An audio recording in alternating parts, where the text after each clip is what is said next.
Damini Leelavathi textiles opening ఫంక్షన్లో ఆనంద భైరవి ఫ్యామిలీని ఎలాగైనా అవమానాల పాలు చేయాలని చాలా ప్లాన్స్ వేస్తూ ఉంటుంది. అనన్య, దామిని కలిసి చాలా రభస చేస్తూ ఉంటారు.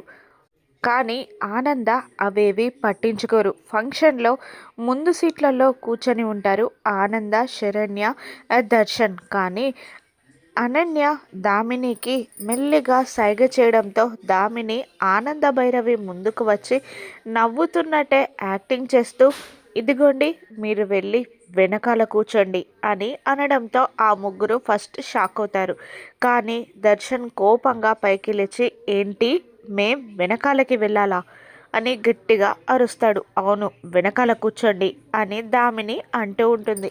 దాంతో చేసేది లేక కోపంగా చూస్తున్న దర్శన్ని కంట్రోల్ చేస్తున్న ఆనంద, ఇది మనింటి ఫంక్షన్ దర్శన్, మనం వెనకాల కూర్చుందాం, వచ్చే వాళ్ళకి ఈ సీట్లు ఉండనిద్దాం అని అంటూ ఉంటుంది. ఇక అమ్మ మాట కాదనలేక ముగ్గురు కలిసి వెనకాలకి వెళ్ళి కూర్చుంటారు. ఇక ఎమ్మెల్యేని చీఫ్ గెస్ట్గా పిలుస్తుంది అనన్య.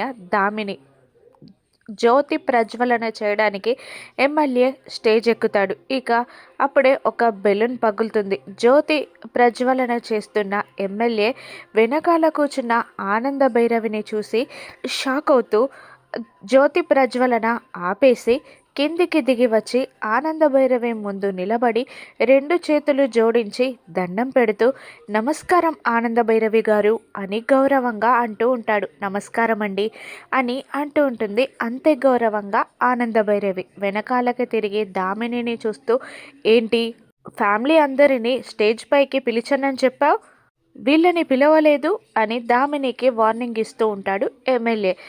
అలా ఆనందకి మర్యాదిస్తున్న ఎమ్మెల్యేని చూసి దామిని, అనన్య ఇద్దరు షాక్ అవుతారు. అతని బెదిరింపుకి భయంతో వణుకుతూ ఉంటారు. ఇప్పుడు ఫ్యామిలీ మెంబర్స్లా వాళ్ళు కూడా పైకెక్కుతారా? దామిని అనన్య కుట్రని ఎలా తిప్పి కొడుతుంది, ఎలా బుద్ధి చెప్తుంది ఆనంద, శరణ్య రానున్న ఎపిసోడ్స్లో చూద్దాం. Thank you for watching.